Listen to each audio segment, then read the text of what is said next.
Hello and welcome to today's webinar looking at AP4D's latest paper, What Does It Look Like to Take a Whole-of-Nation Approach to International Policy?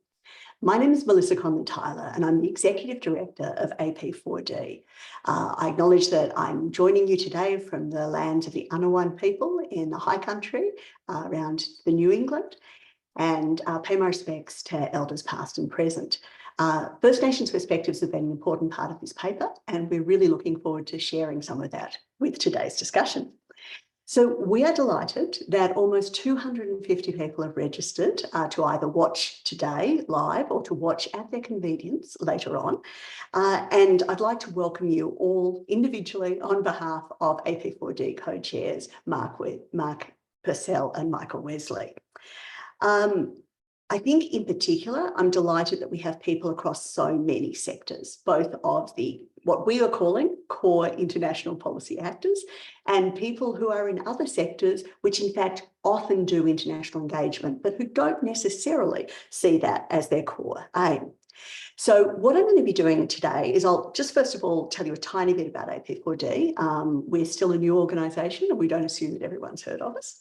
I'll take you through the process that produced the paper and some of the key recommendations and findings in it. And then for fun, we have a panel of experts from different sectors who are going to give you their perspectives on what it means for whatever they decide the sector they represent is today and how they see whole of nation being relevant. So just to start off, as I say, AP4D is still a very new organisation, and we only exist because there was, pardon me, I'm just making sure my screen is sharing the way it is supposed to share. There you go. Some days I'm quicker than others. There you go. So AP4D was set up with a simple name, which is that in a difficult and contested world, you need the different elements of statecraft working together. So we bring together defence, diplomacy, development, and the things that don't start with D, like trade and law enforcement and science and technology, and in this paper, a really wide range of areas that care about international issues. We're a tripartite initiative. We're funded by Foreign Affairs and the Defence Portfolio, and we're housed at the Australian Council for International Development as one of the peak bodies for the development sector. And what we do is we go out there and we get good quality insights and essentially crowdsourcing those insights from experts in a whole range of areas. And then we pull that together and synthesize them and provide a platform to get that to policymakers. Now, obviously, policymakers have many ways to try to gather information, but our perspective is that we can really offer this service to be positive, to be proactive, and to offer ideas on how Australia can improve its statecraft. Now, the paper that we're launching today has been supported by the Australian Civil Military Centre, and so to formally launch it, as you did last week, to tell you a little bit about ACMC and why it supports this, I'll hand over to Nicola Rosenblum, the Executive Director of the Australian Civil Military Centre. Thanks so much, Melissa. It's a real privilege to be here today. Hello, everyone. Welcome. I'd like to acknowledge the Ngunnawal and Ngambri people, the traditional custodians of the land from which I'm speaking to you from, around Canberra and New South Wales. I pay my respects to their elders past and present, and I'd like to pay my respects to all First Nations people joining us today. The Australian Civil Military Centre's role is to build engagement, knowledge and understanding across the civil, military and police sectors. And as part of that mandate, we foster and support research, which brings together diverse perspectives, which is why we were pleased to support AP4D's consideration of how a whole-of-nation approach could reinforce Australia's international engagement to further our strategic objectives. I trust its findings will challenge all of us to bring a wider perspective to how Australia can achieve its interests on the global stage and how to harness the benefits of a deep and abiding international links that so many different sectors across Australia nurture. As I'm sure Melissa and others will say today, this report is not the end of the conversation, it's very much the beginning.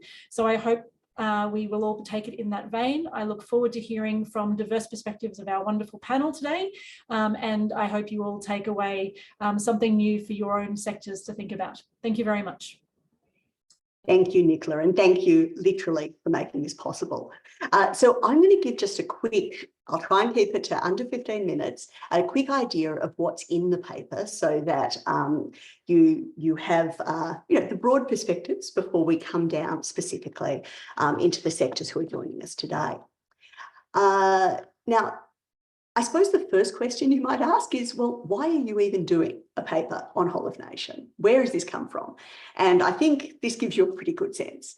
Whole of nation is being used by the Prime Minister, by the Minister for Foreign Affairs, the Minister for International Development of the Pacific and Defence Industry, and the Deputy Prime Minister and Minister for Defence.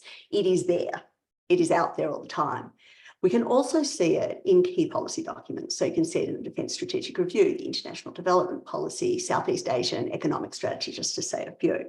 So this idea of whole of nation is there in the discourse. The question we really wanted to delve into is, well, what does it mean? What do people think of it? What would it mean to do it effectively? I think the reason behind the increasing use of this language, I think we got a very clear sense of that from consultations, that there's a sense of a difficult world out there, whether you call that, a difficult and contested world or the polar crisis, whatever the issues you're looking at internationally, you can see that there are huge problems and issues that Australia wants to contribute to. But of course, Australia relatively, not in absolute terms, but relatively is becoming less powerful as all of our neighbours grow up to, the economic weight that their populations would suggest. Australia can't set all the rules. And so if we want to have an influence on these issues, we have to do more than what we've been doing. So that came through in the paper as not just autopilot. We have to do more. And in particular, unless there is a wonderful moment where we are able to inject huge new resources into foreign affairs, realistically, it's about making better use of what we have. And that means more coordination and coherence between the different actors who have some part in international policy. So what we did to get as many views as we can, because that's, as I say, what we are, we're a platform. We spoke to 113 individuals from 93 organisations in a whole series of consultations. So we kicked off with a dialogue and we heard from sport and business, from First Nations, from education and on state and territory governments. We then had specific consultation sessions with a number of sectors. So, for example, the science and technology sector, knowledge and education, NGOs and civil society. We had some deep dives with a group of people who were happy to come and delve more into the questions. And then we had a number of one-on-ones as well with organisations that have an important role for Australia and who we wanted to hear more from. So, drum roll. What consultations revealed was broad support. Okay, so I can say that across those 113 people we spoke to, there were precisely 0 people who said we should not have a whole of nation approach. We should work at cross purposes, waste our resources, undermine each other. No one said that. So that was good. But then your question is, well, is it just a motherhood statement? Is there something deeper than that? So what I suppose we heard, if I'm going to put it in terms of themes, is a number of people talked about it as a necessity, whether that's because of climate change, whether that's because of geopolitical conflict. They saw that we really have no choice, that we cannot deal with questions this big without taking a whole of nation approach. For others, I think it sounded more like an opportunity, as in our statecraft, our international engagement would be better if you listen to the voices of multicultural Australia, if you involved young people, if you, took the many different engagements we have with the world and used them more in the way we project ourselves. And of course, we were listening very carefully for concerns, because I think this is really important for policymakers to understand when they use whole of nation language, how that might be seen and whether that does call any concerns. So what I'm going to do, I want people's voices to speak as much as humanly possible. I'm just going to take you through a little bit about what I saw from each sector, so you've got an overall picture before we go into our conversation. So In terms of the business and investment side, I had expected concerns to be raised because business have a very specific set of structures and incentives. They have motives. The idea that Canberra can tell them, no, don't make a profit, do this instead, that could be problematic. And that did come through, obviously. But what came through, I think, very strongly was a sense that the business side and other issues are no longer so separated, that they have to be aware of and understand what's happening in those issues, that in many cases, they may be able to align, and when they can't, they need to be able to explain clearly why they can't. So it was, I thought, a quite nuanced and interesting discussion. From the knowledge and education side, I mean, again, that message came through that this is not about a top-down, one way of doing things, but a really strong sense of the opportunity that, education is such a key part of the way that we connect with the world and the opportunity in that. Also, if you're thinking of whole of nation as a mindset, as a skill set, that actually education is part of that as well, building up the people who can help do that. From the science and technology side, I think I heard a very strong sense of that necessity, the challenges that we face requiring scientific and technological solutions. And I had heard very strongly that sense of how much we have to give, how much we have to offer, and that should really be taken up. From civil society, again, not uniformity, that was a concern. But a really strong sense of how much better policy can be if it is inclusive of diversity. And I think that came through very strongly in the community side. The magic that is Australia in all its diversity and what that can create for us. I think similar views came through from First Nations about that opportunity and what it means in terms of building a modern Australian identity, but also a strong sense of that necessity, that how can you possibly do whole of nation if you don't involve First Nations people? It can't be done. So that came through. From state and territory governments, you probably will not be at all surprised that they felt they had very strong networks, and that should be taken really seriously from a state and territory perspective. This is part of their job. And they really wanted to be partners with Canberra. And again, that idea that it's not about unity or one voice from Canberra deciding the debate. And then I think finally on the sports, culture and media side, I think that enormous sense of opportunity, that these are effective realms where people really feel strongly and can feel strongly about Australia, whether it's hearing our stories through the media or intercultural or sporting. It's a huge opportunity for us, an asset for us. And again, working out how to link that with our international policy is very beneficial. So hard to summarise all 113 people at once, but I would put it in terms of there was broad support, absolutely. And the sort of benefits people talked about were being more effective, being more influential, being more efficient, and being a better actor for us to people outside Australia, because we would be working together more. And that if Australia really wants to play the sort of global leadership role it says it wants to play, then actually we have to link with and empower a range of actors to make them part of this as well.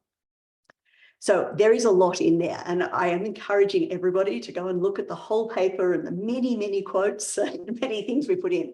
But if I could maybe just summarise it quickly in one visual, I suppose the way we're conceptualising whole of nation in this paper is that there's a group of people in the middle who we're calling core international policy actors, and they know they do international policy, okay? So it's in their mission statement if you're a DFAT or defence, or if you're in the development sector or some parts of the national intelligence community, you know that's what you do. And you're continually linking with the internet, with the outside world.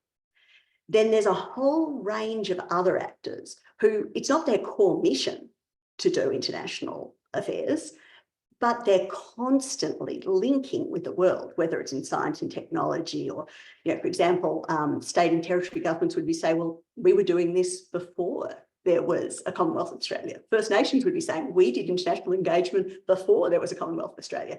So they're not going to stop. They're going to keep doing that sort of international engagement. So the interesting bit is that bit in the middle. How do the core international policy actors interface with all of these other actors in a useful way? Whatever we just decide that might look like, whether that's facilitating, coordinating, harnessing, leveraging, whatever the right verb is, that relationship is the key one for the whole of nation. So when I put it like that, I think it's obvious that there are a heap of barriers, yes? That it is hard enough to do whole of government, for example, with government silos, the federal system, trying to bring in a number of people who don't necessarily think they're part of the foreign policy ecosystem. And that, of course, coordination costs more money rather than less. So I think the thing that came through very strongly in the paper is the scale of the ambition. One of the consultees said it was just outrageously ambitious, and I think that's true. But as an aspiration, it may be something that is very helpful for us to work towards, even if it's something that one never completely achieves. So in terms of how that looks from our side, previously, AP4D has talked about a 4S approach, that if you want coherence, you need a few things. You need a clear strategy or narrative of what you're aiming for. Then you need structures which enable people to coordinate with each other. And you need staff members who have essentially the cultural literacy to work across different sectors and different backgrounds. So that you might think of as the whole of government side. Then it gets, I think, even harder when you take it one more step and say, well, it's whole of society. So how does government engage consistently at the whole of nation level? And in the paper, and I think as Nicola said very clearly, this is the bit we want to do the next paper on, which is to really work out, what guidance can we give? How can we help people to do that? So the sort of advice we put in the paper is that, first of all, those core international policy actors have to make a concerted effort. They have to see themselves as part of a whole of nation approach and make an effort to engage. But then I think there are capability questions about engaging with those expertise. Now, as I said, I thought it felt ambitious. So I wanted to leave at least with one quote that said, yes, okay, maybe we can't do every single part of it all at once, but there are bits that we can think about. So for the government people on this call, for example, who are the people you can bring into the room? Who are the right tools? Who's the right actor? Who might you be talking to? How do you create buy-in? And I think in many terms, that's about think outside the camera world. So we have tried very hard to launch this to policymakers and to get them thinking in that way. We were absolutely delighted when we held a parliamentary launch last week that both the Minister for Foreign Affairs and the Shadow Minister for Foreign Affairs came and launched the paper. And in both cases, they very much endorsed the whole of nation approach. Minister Wong talked about all of us having to step up, and the government seeing its role very much to leading and facilitating this endeavour. And again, it's wonderful that this is coming through very much as a bipartisan idea, is really seeing how we can lift our whole of nation thinking into action for the future. So with that, you have had enough of me. I hope I kept to my 15 minutes. I'm now really excited to turn over to some of the people who were consulted for this paper, who I think can give us some really interesting perspectives. Now, I don't want to typecast them because I know they have many hats, but we're delighted to have Jon Berry from the KPMG Australia Geopolitics Hub, who I think can give us some idea of some of the geopolitics and also the business perspectives. We have Kylie Walker, who's the head of the Australian Academy of Technological Sciences and Engineering and was fantastic in our science and technology discussions. We have Julie Ballangarry from Griffith University, also a member of our advisory group, who can bring in both First Nations and education perspectives. We have Danielle Ireland-Piper from the National Security College. And again, I think officially is probably in knowledge and education, but can really talk about so many things as she wishes. And we have Vafa Ghazavi, who is the Director of Research and Policy at the James Martin Institute for Public Policy in Sydney. So welcome to you all. I will get rid of my screen so we can see all of your faces better. And I am going to go around the room, I suppose, just to start, just to ask you from your perspective, what is the sector's perspective on whole of nation? So if I can start with you, Jon, from a business perspective, what would you say is how whole of nation is being seen? Sure, thanks very much, Melissa. First of all, I'd just like to say that, these are sort of my thoughts based on multiple conversations that I've had. I'm not thinking of a specific company. I'm not trying to represent all companies, and I'm certainly not trying to represent my own company's official position because I don't really know what that is. Duly noted. Thank you, Jon. Thank you. Disclaimer done. Good.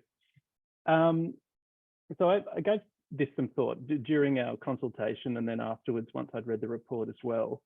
And I think that when many companies think about whole of nation or are introduced to this idea that international policy is a whole of nation responsibility, the instinct is to be eager to contribute to Australia's national interests. And as you noted, Melissa, it's sort of a given for many companies because they recognize that the geopolitical environment has become so contested and is increasingly becoming more so. And they're only too aware of the novel threats and also opportunities that are coming from outside. So it sort of seems like, well, yes, I mean, whether you like it or not, we're all in this together. So with that in mind, the kind of attitudes that come through are being interested in how they as a company might benefit from this kind of approach, and also concerned about what might be expected of them. They're the two sort of, I guess, self-focused feelings that come through. It's sort of this feeling of, okay, I don't mind asking what I can do for my country, but maybe there's something that my country could do for me at the same time, or at least that we can have co-benefits. So to kind of sum it up, most companies would recognize the necessity of a whole of nation approach to international policy, and they see the value in the whole sector being pushed and supported to contribute to Australia's international policy. Companies would like to be, I guess, recognized and rewarded for initiatives that are in line with Australia's national interests, and also given help to figure out what those initiatives could look like. Thank you. So over to Kylie from the science and technology side. Oh, thanks so much, Melissa. It's a pleasure to be here. Hello, everyone. Look, I think from the perspective of science and technology, innovation, the creation and application of new knowledge are global endeavours. They always have been, and in order to continue to advance the sum of human knowledge, they always ought to be. And from that perspective, I think it's crucial for Australia to tackle those relationships from a whole of nation perspective.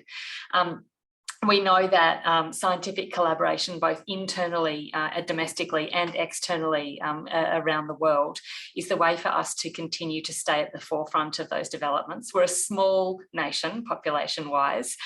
We do incredibly well in terms of our R&D when you look at us on a global comparison scale. But if we don't continue to invest in that, it's very, very easy to fall behind. And by investing in that, I mean not just investing in our domestic capability, but also investing in those relationships to make sure that we stay current with trends and new knowledge being created and applied globally. We've got some really incredible and not quite unique, but unusual sets of circumstances here in Australia that do position us very, very well globally. So we are at the forefront of climate research because of the position that we hold geographically. We have an incredible testing ground here in Australia. We are, along with our Pacific Island nations, really the canary in the climate coal mine, if you like.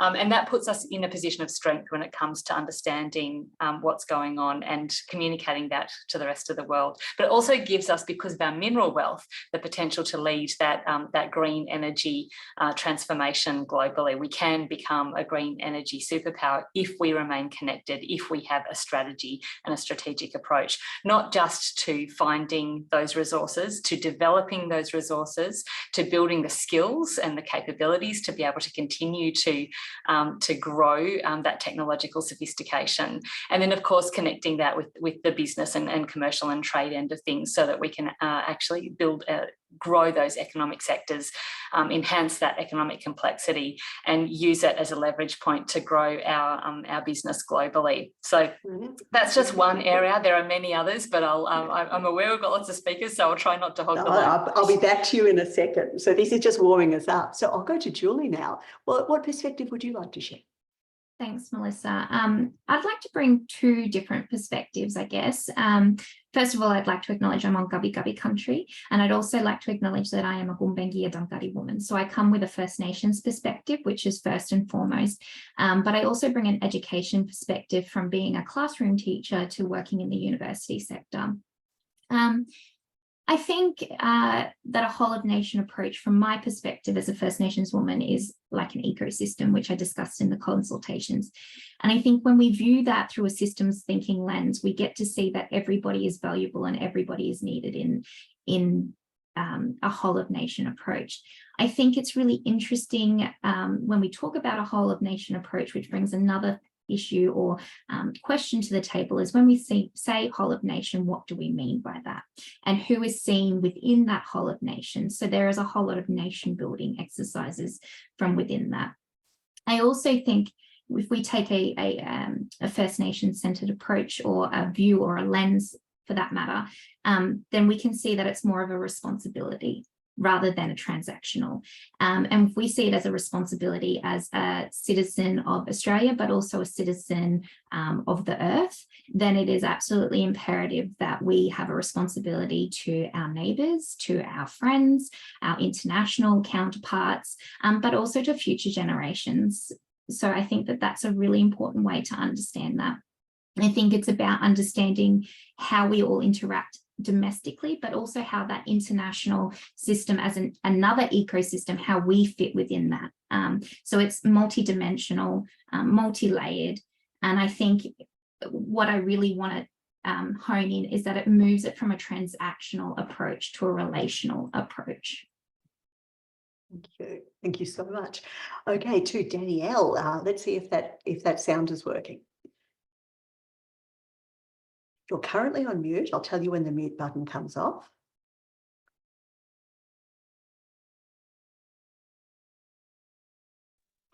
It's off. Can you hear me now? We can. Thank you, Danielle. Any luck? We can hear you. It's not perfect, but I think go for it. Tell us what you think. Thanks so much. First, just to congratulate Melissa. Okay. Yeah, so I'm having some technical issues, connectivity being a whole of nation issue, clearly. I just want to congratulate Melissa and her team on tackling this task, because often we use terms in public policy and assume the meaning is commonly institutions take on a meaning for a phrase, and we're often talking at odds. So it's a great project and congratulations. Just to also echo Nicola's acknowledgement of country, I'm also coming to you from Ngunnawal and Ngambri lands and offer my own respects to First Nations custodians. As you said, Melissa, I'm coming at this from an education perspective, but I have lots to say about whole of nation. As someone who researches on national security, someone who works in the tertiary sector, I've worked in Queensland, New South Wales and Australian governments. I lived on the Queensland-New South Wales border during COVID, and I had a house go underwater in cross-border floods. So there's lots I can say, but I'll try and keep it a bit pithy. And I guess from an educational and a national security perspective, the comment I would make about whole of nation is that Australia is a federation. And while that might seem like a boring, technical, dry constitutional point, it's a really important one, because the type of federalism that Australia manifests has both strengths and opportunities for whole of government. And sometimes we do that really well, and sometimes decentralized decision-making power is a really powerful thing. And some would say we saw that during the COVID-19 epidemic, for example, the power of decentralized decision-making power, although of course it was fraught in other ways as well. But I think that there's definitely more of a scope for cooperative federalism, particularly when it comes to a genuine whole of nation approach to issues like national security, which are often set by the federal government, but operationalized at the state level, and also in tackling the climate emergency, as we can see in the context of national disaster management. To give you an example, in Queensland, which makes up about 20% of the population, Queensland's actually responsible for 27% of ADF recruits and 25% of the nation's agriculture. So if we're going to have a conversation about mobilisation in the future, in the event, for example, of a natural disaster or, we all hope not, in a regional armed conflict, we need to be engaging better with the states and equipping them if we're to do mobilisation effectively, both in a civilian and in a military context. The other point that I would make is from the academy perspective, my view is that the thinkers and the doers can talk to each other a whole lot more, because of course thinkers can be doers and doers can be thinkers too, and that there should be a more free-flowing exchange between the public sector, public service and the academy. And of course, the role of the private sector, which I think someone mentioned earlier as well. Of course, that's a huge body of knowledge and resources that we don't necessarily always leverage. So I'll leave the comments out there for now, and happy to pick anything up later. And we are going to talk about some of the examples of how people have done this and done this well. So thank you, Danielle. So I'm now going to Vafa, and I think it's an interesting perspective in that the James Martin Institute is a sort of intermediary organisation. It's trying to give whole of nation approaches and bringing them into government. So I'm interested in your perspective. Thank you so much, Melissa. Let me echo the comments about how wonderful this initiative and your work and the final product speaks volumes for how well it was undertaken.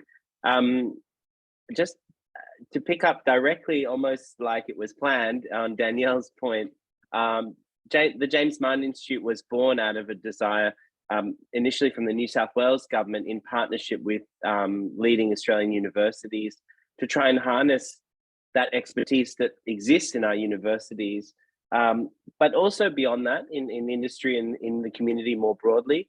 But particularly, we work with our academic partners to try and bring that expertise into the policy process and into the policy cycle, and to help decision makers when they really need that expertise to help inform those big decisions and to help them tackle some of the biggest and most complex problems they face. There's a lot of, we're a kindred spirit in some ways to AP4D in this regard, but I think what's interesting about JMI in some respects in this conversation is the idea that we can actually create these spaces. We can actually create these institutions that can harness knowledge and also become a nucleus for sort of problem-solving coalitions on really hard problems. And I don't think there is a difference in that respect, if not in some ways, in some cases, the stakes are even higher when it comes to international policy. And if you think about what's happening in like the best thinking in economic policy with someone like Mariana Mazzucato around missions, where government helps set a direction, but it's all about crowding in different diversity of sectors and actors to contribute to realizing some of those huge transitions or ambitions that governments want to pursue. It's surprising that there isn't more of that thinking in the international policy space. And I think this piece of work has really helped crystallize that and put that on the agenda in a really powerful way. Just as an example, what we've been doing, for example, recently we brought together experts, consulted with industry experts as well, and community-based experts, but really some of that deep knowledge in academia around AI regulation and looking at what a subnational agenda could be on something that is obviously a huge global challenge, and there's going to be a national response, but we've got to think about how it flows through as well, and how it flows back up from a subnational point of view. Yeah. Well, and I think I'll take that, and I want to keep moving on to look at what some good examples of this might be. I think your point, Vafa, that we can have intermediary organisations at that interface. There's all sorts of ways we can try to get that interface working. So I might go to Jon now to get a sense of an example or some principles you'd have for how business can engage with those core international policy actors.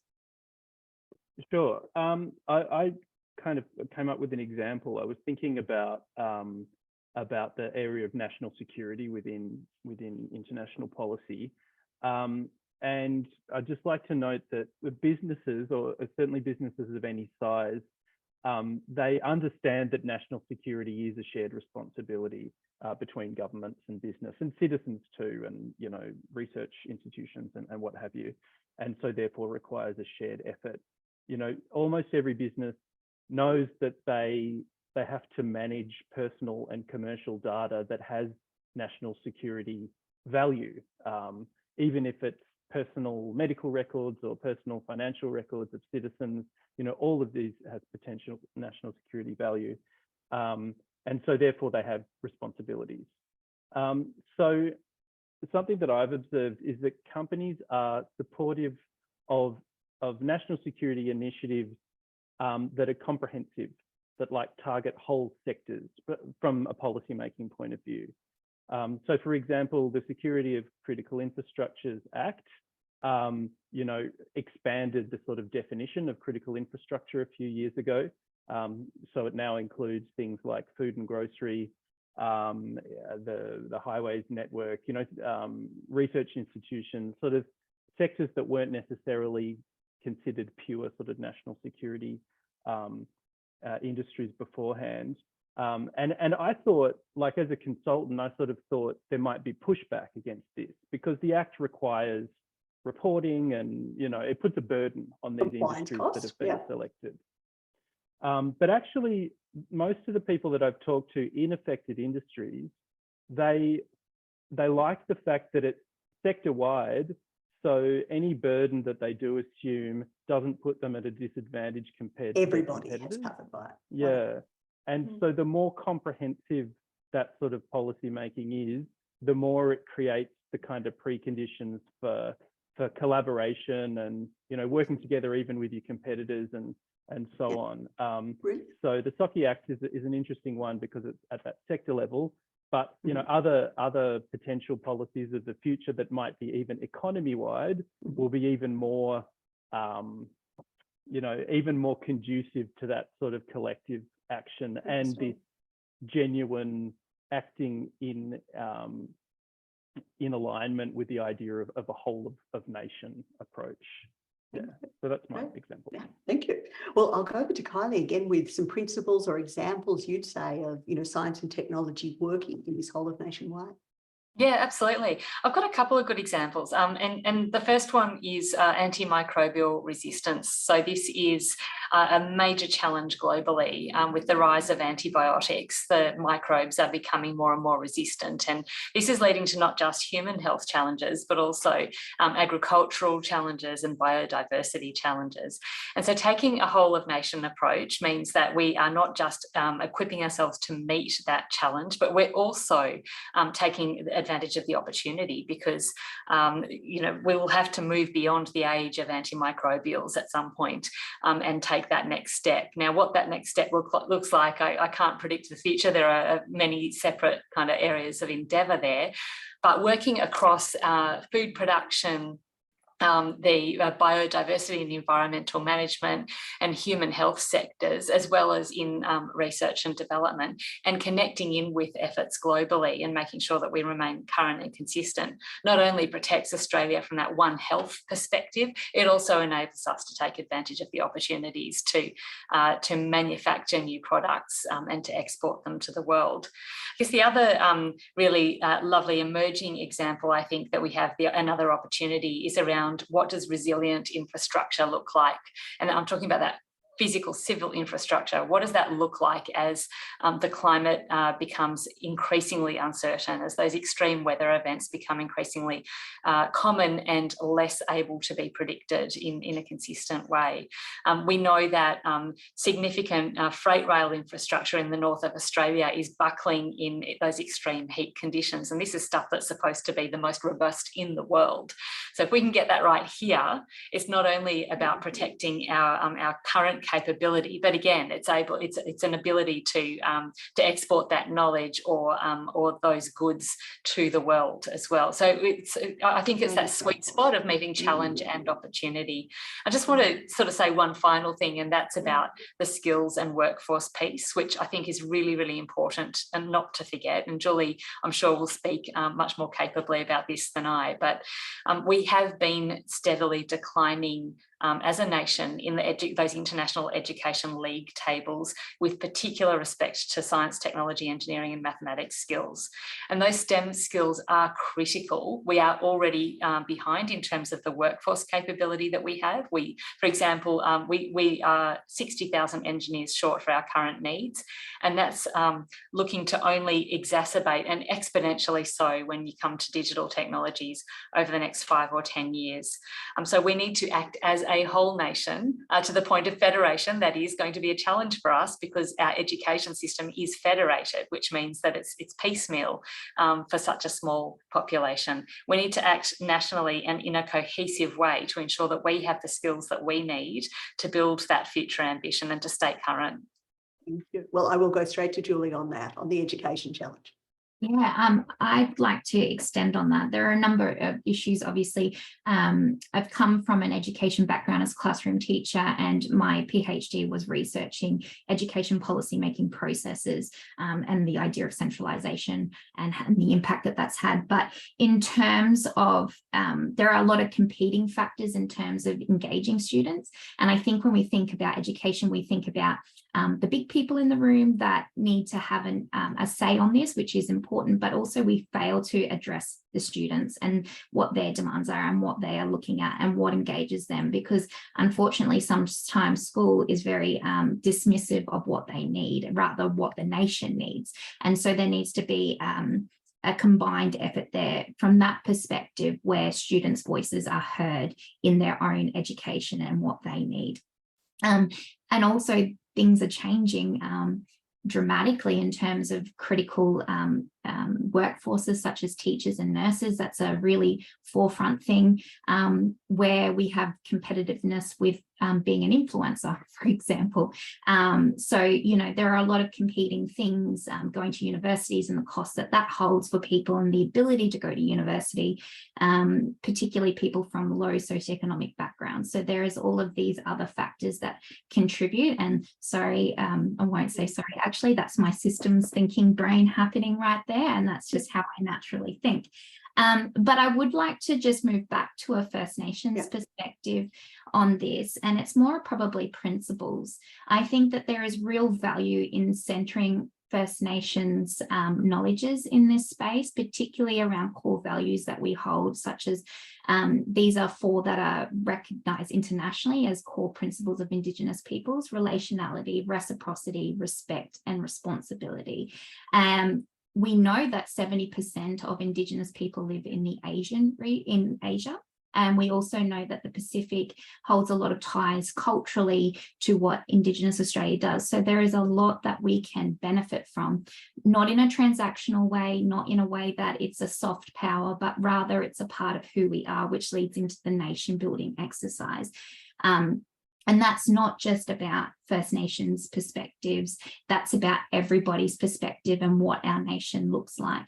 And that then loops back to education, particularly at all levels of education, starting in the early childhood sector, about who we are and what we want our nation to look like, and building that sense of community and civics kind of education, that they are a part of the nation and that they do have a responsibility for future generations, moving away from an individualistic approach to things to a more communal and ecosystem way that I've discussed earlier. Thank you. Okay, now I'll just remind our audience that we love hearing your questions. I'm going to continue on, but please do put in the Q&A any questions you've got answered. I'm particularly conscious we've got a number of the people who were involved in consultations. And if you want to share your thoughts, not even in the form of a question, feel free to use the Q&A to do so. So over to you, Danielle.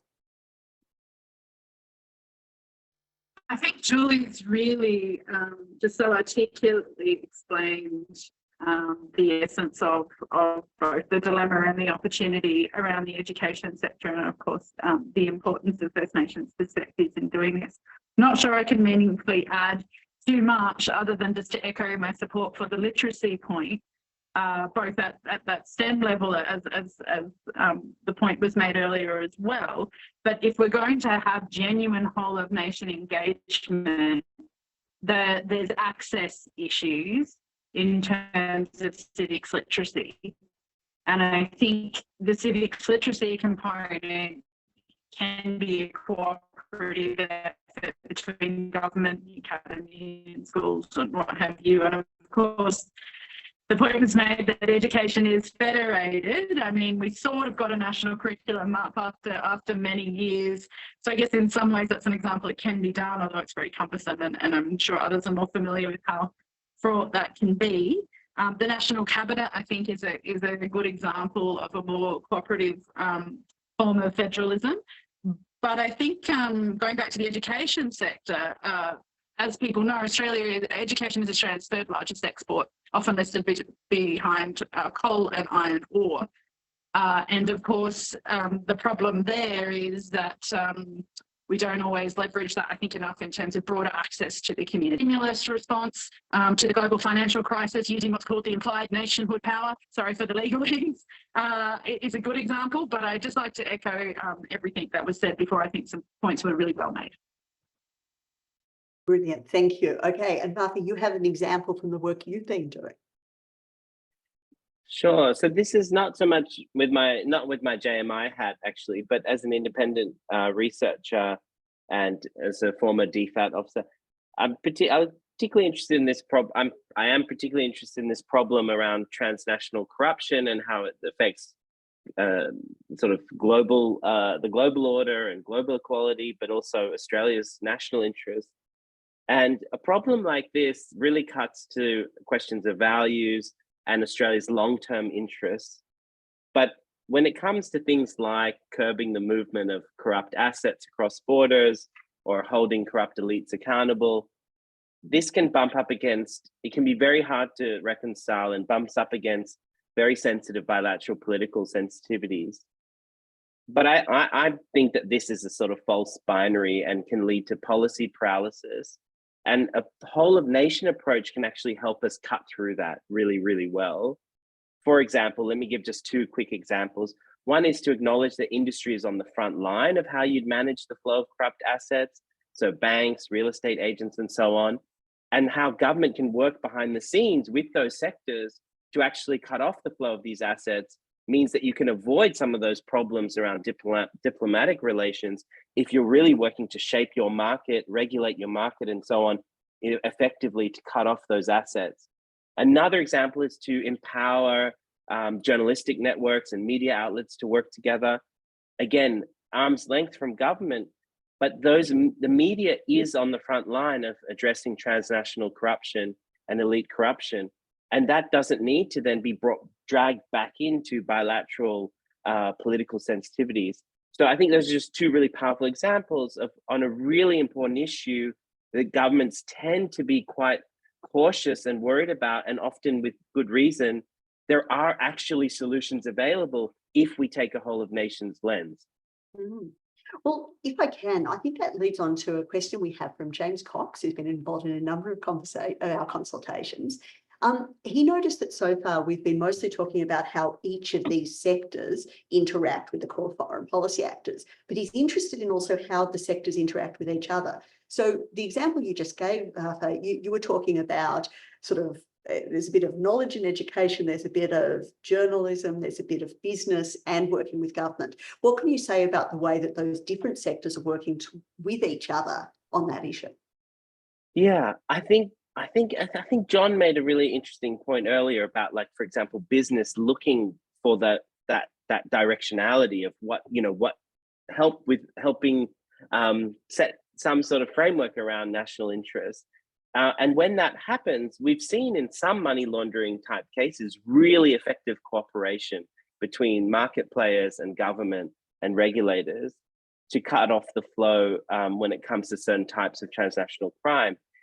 Elite corruption is often put in the too hard basket, but actually some of those ways of working together to solve really hard problems could, I think, quite easily translate. In terms of journalistic and media networks, we're definitely seeing around the world consortiums of journalists working together, collective, transnational, connected networks of investigative journalists, including from Australia, including in our region, really doing important work in terms of calling out significant abuses, problems in global financial architecture, and so on. And so we are seeing really good examples of cooperation and really effective results. And I think it's important to think creatively about how that translates to some of the really hard problems that we tend to shy away from, because we fear the short-term repercussions of even going there. Interesting. Okay, well, more questions are coming in, so I'll keep spreading those around. Danielle, I might ask you this one we have from Montana Clapton. Her question is a whole of nation approach about formulating foreign policy or implementing it? And so if you're thinking in the national security space, what would you say to that? I think it has to be both. I think I put this in a response to another question in the chat. I hope you don't mind. And of course, others might have different views, but I tend to think of whole of nation as more as a verb rather than a noun. So it's how we do it rather than what we do. And I think the lens of whole of nation is important both in the formulation, but also in the delivery. You can't have one without the other in any effective sense, would be my view. No, I think that came through very strongly from the consultations in the paper too, that it can't be just being involved at the end in the last 2 minutes. It has to also be part of the way of doing it. That's a good point. Is it a verb? Is it an adjective? Is it an adverb? We have to do our foreign policy whole of nationally. Is that what we're going for? Who knows? I think it's fun. Okay, well, I might then go to, we have a question from Bill Richardson. Can I send that your way, Jon? What's your response around research, R&D and venture capital? So this kind of idea, I guess, of bootstrapping fresh ideas, it depends on what we're talking about when we say international policy. As this paper makes clear, it's a really very, very broad kind of church. We could be talking about national security. We could be talking about, like a pandemic preparedness. We could, like, there are many, many things that relate to Australia's, the way that Australia is exposed to or benefits from the rest of the world. But just some things off the top of my head from this question. A lot of these, we're talking about sort of fresh opportunities for collaboration, for working together. Across business, across universities, government, civil society, and so on. So, like, those are all diverse groups that have their own goals and objectives and incentives and pressures and what have you. So, I mean, my only idea would be, has to happen at a government level, probably, identifying the topics that are most likely to be a source of collaboration, or not a source of collaboration, but something to be collaborated towards.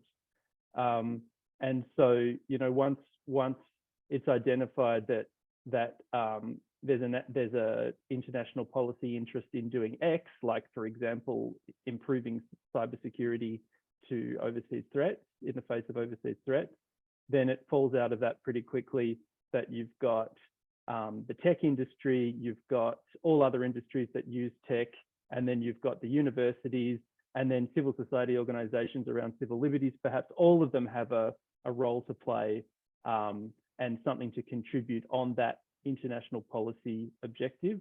And so, maybe the the first thing that has to happen is just identifying the little subtopics that actually lend themselves to this kind of cooperation. And then you can think about what the actual forum of cooperation should be. AP4D is a good example of bringing groups together like this. But yeah, it's probably finding the topics themselves that where the real thinking has to happen. And I have to say, it wasn't something we planned, but the way that each of our panelists have talked about the range of topics, whether it's microbial resistance, climate resilience, critical infrastructure, transnational corruption, national security, there are so many different areas. And I think that shows the potential. Now, I've got a couple more questions. I think we'll just be able to fit them in. So can I go to Kylie next for a role for Australians who work externally? So our wonderful Australian diaspora abroad, do you see a role for them in this whole of nation approach? Absolutely. And I think from the perspective of science and technology, we know that spending time overseas and connecting back with Australia or returning to Australia are really critical parts of how you build that kind of a career, and that international collaboration cannot happen without it, both in terms of Australians working overseas and our international collaborators coming and spending some time in Australia as well. But I always see our diaspora as our greatest ambassadors and champions for the work that we do, and I think supporting and empowering that great breadth of really committed Australians with great intellect and potential to be able to be as effective as possible as those champions and ambassadors for Australia really is always going to be to our collective benefit. So whole of nation also abroad. Got it. Okay, well, I think our last question we'll get a chance to cover is from Sharon Cowden, I believe. And I suppose that the question she's asking is really, can these core international policy actors, the DFATs, the Home Affairs, Defence, are they ready to collaborate whole of nation? And if not, what are the next external steps they might want to work towards to be able to do so? So over to you, Julie.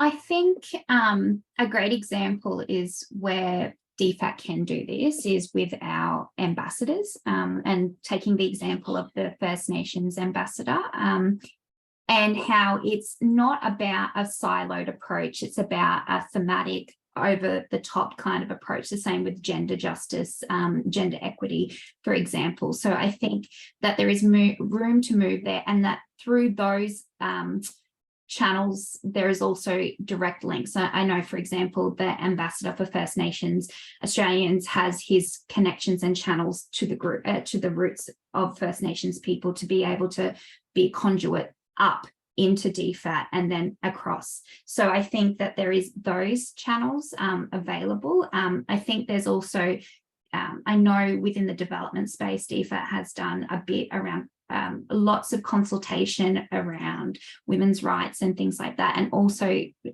taking information from those people that receive aid in the Pacific, which I think is a new way of doing business, but a very important way, because we know when we have open, collaborative and participatory processes, we get the desired results that we want.